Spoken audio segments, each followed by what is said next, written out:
Hello and welcome to a new video here on my channel, here at commaik. This steel wall pool in our garden is now several years old.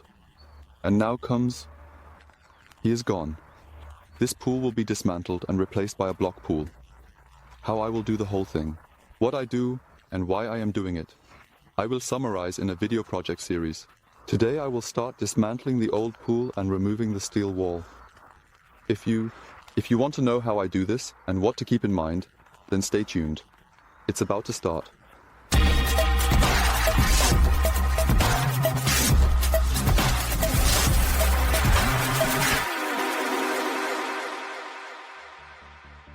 The steel wall pool is 360 mm wide and 6.23 mm long.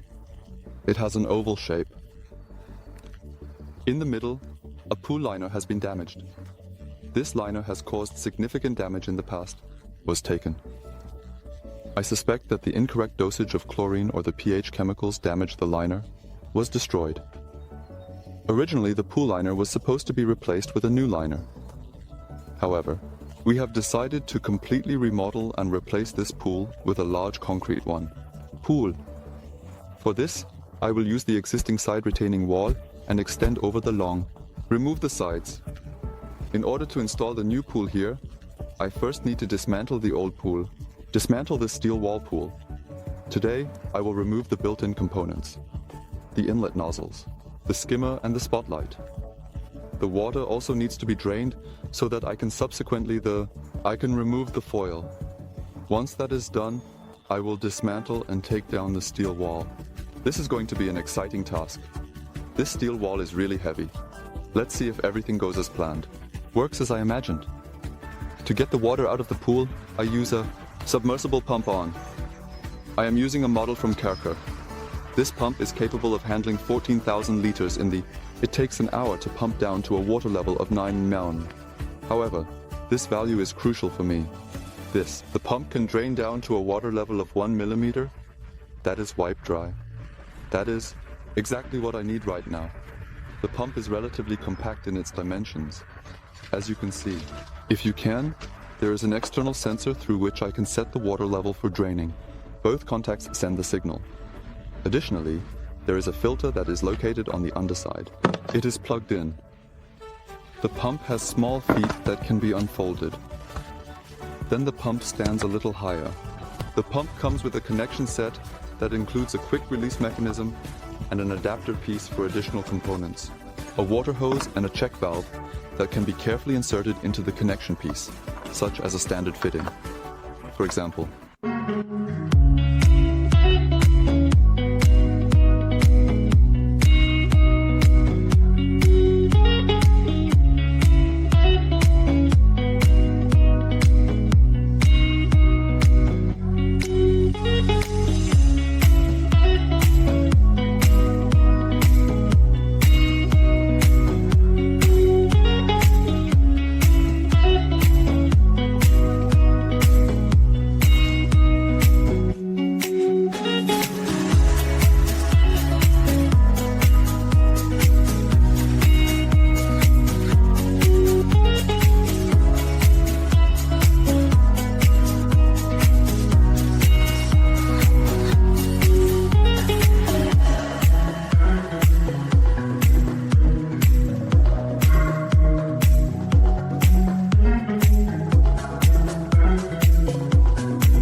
see here the back side of the inlet nozzle.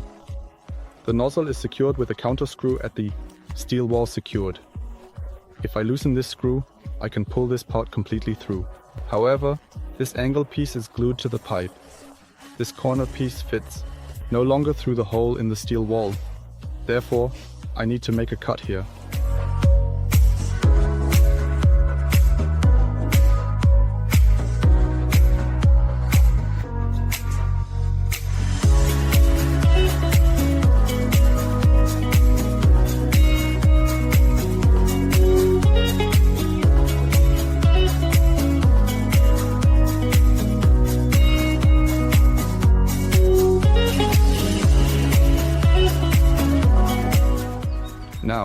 follows the removal of the skimmer.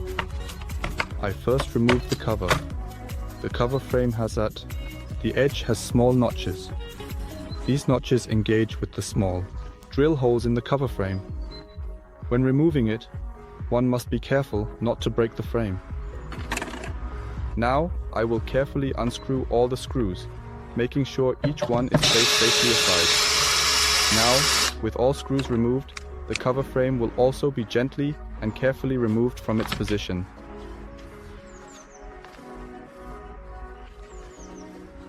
Some traces of rust and corrosion are clearly visible in several spots, even though I had treated the steel wall with zinc spray. Upon closer inspection, I also observed that there are holes with tiny, barely visible cracks in them, but the skimmer was securely fitted.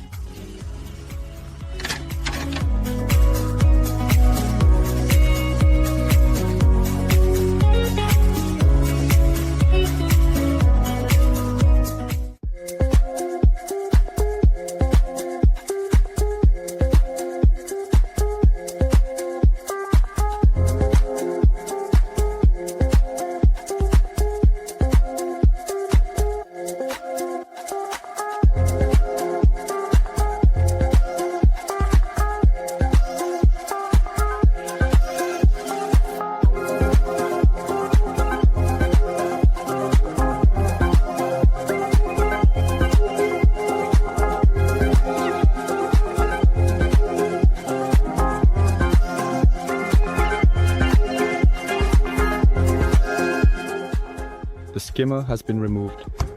As you can see, there is some rust on the edges.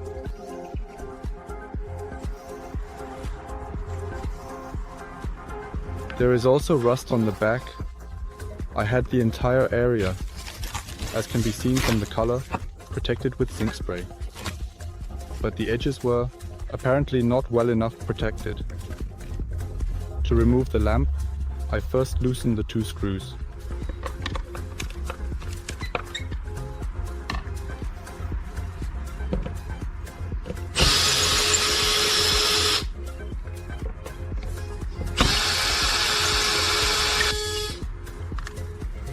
In this area, I can definitely remove the spotlight.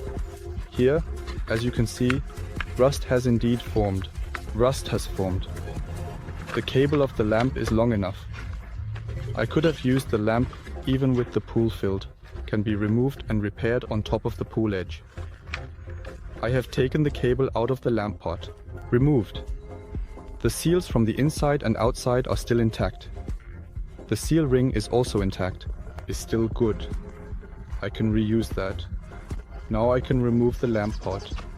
Also, in this step of the process, each of the screws is carefully and methodically loosened one by one to ensure that no damage occurs. After all the screws have been successfully loosened, the seal ring is then gently removed along with the seal itself, ensuring that the integrity of the components is maintained throughout the procedure.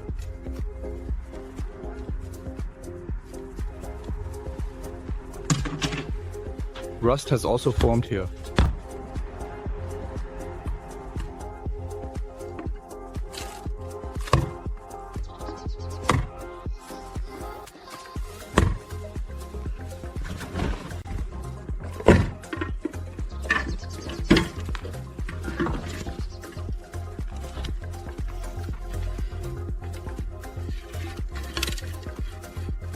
Rust has also formed at the opening for the lamp.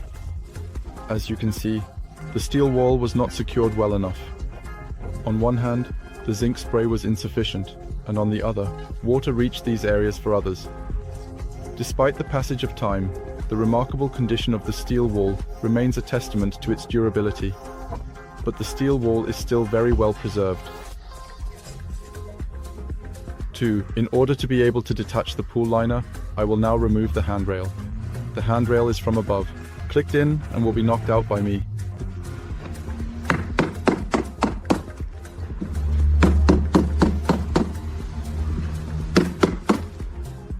I have disassembled the individual handrail parts.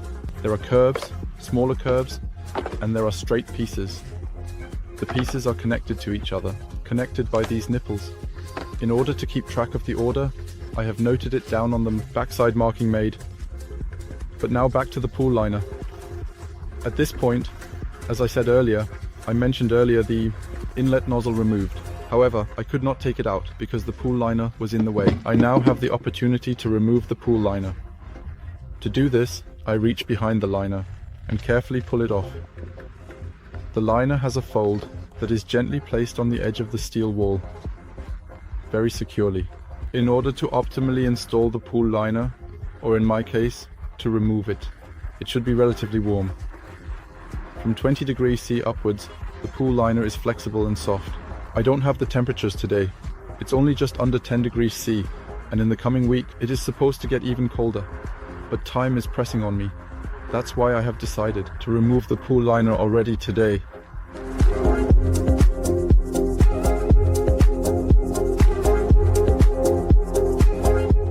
The straight side walls of the pool are made of concrete. I have carefully and securely secured the steel wall with screws here, here, and there, using high quality and durable fasteners connected to the wall behind to ensure stability. I have worked with impact anchors and impact screws. Here it becomes clear, such as. However, the screws are very rusty. I was lucky that I could remove the screws. I managed to get it out at all. As you can see, the screw heads are round. The first stage has been reached. I spent a whole day removing the skimmer, the lamp, and to remove both inlet nozzles.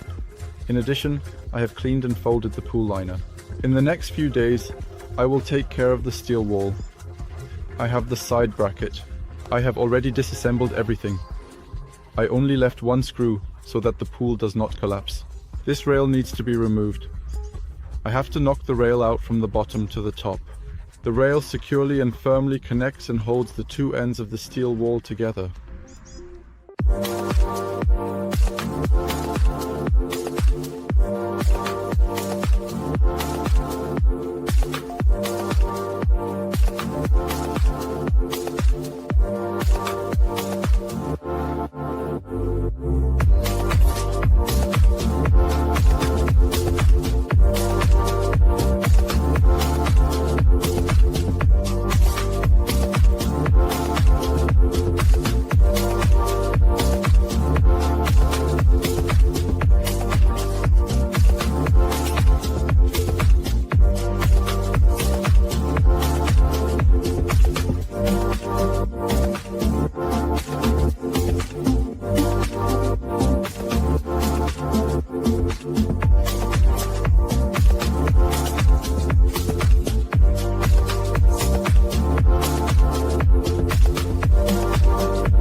The first stage is complete. I have the skimmer, the lamp, and the inlet nozzles removed. The pool liner has been cleaned and taken out of the pool. The steel wall, I have disassembled it. Now I can focus on the installation of the new components. Before that, this must be done. The concrete wall needs to be removed. This formwork wall has supported the steel wall pool.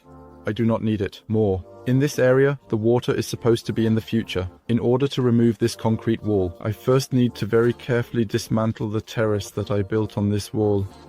I will show you the dismantling in the next video. For today, I am done.